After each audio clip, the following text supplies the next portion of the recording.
Olunaku lwa leero abantu bangi bakedde kweyiwa ku Serena okwetaba mu kaweefube okwoza emmotoka nga kw'otadde n'okusonda ssente ez'okuyamba mu kujjanjaba omusomi w'amawulire Rosemary Nankabirwa alina ekirwadde kya kkookolo era nga kaweefube ono abadde wakunga abantu beenyigire mu kusonda obukadde obukunuukiriza mu 100 okusobola okumuwa obujjanjabi bwe yeetaaga.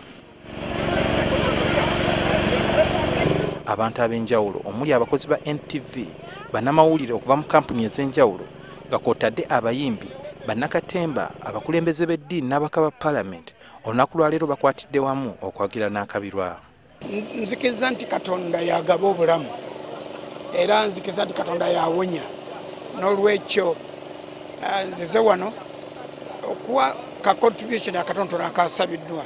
Kati ono Rosemary ye Katonda amugeredde nti ayina abamumanyi, kati abali eyo mu ddwaliro nga tebalina abamanyi bo bagenda kubaawo batya. N'olwekyo tulwane nnyo embeera y'ebyobulamu etereere, tulabe nga ebyo byogenda ne India tebibaawo ng'abantu baffe tubajjanjabira wano.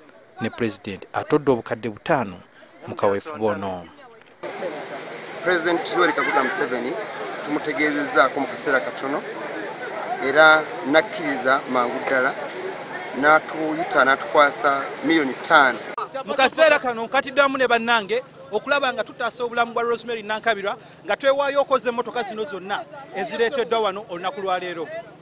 Amakulu amalungi ennyo gali nti twasobodde okupangisa ennyonyi special okuva e Nairobi yazze ne mu Kima leero, era wano wenjogerera Rosemary ali mu ddwaliro lye twabadde tumutegekedde lye twagala kwogera kati naye ng'ali bulungi, talina kyeyakosebwa era tumusabira asobole okuwona mangu. Akulira NTV Agikonde asiimye abo bonna abakwasirizaako NTV era n'ategeeza nga bwe basobodde okusonda ssente ezisoba mu bukadde 9.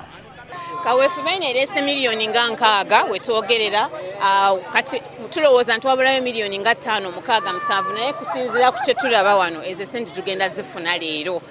Ndi musanyufu nnyo okulaba nti abantu batujumbidde era mwebale nnyo, mwebale naddala bannayuganda, tubaagala nnyo. Abasobola okusibatuka ekirwadde kya kkookolo ng'omwana omuto George Mayambala bagumiza Nankabirwa. Nange ne bazadde bange baali batya.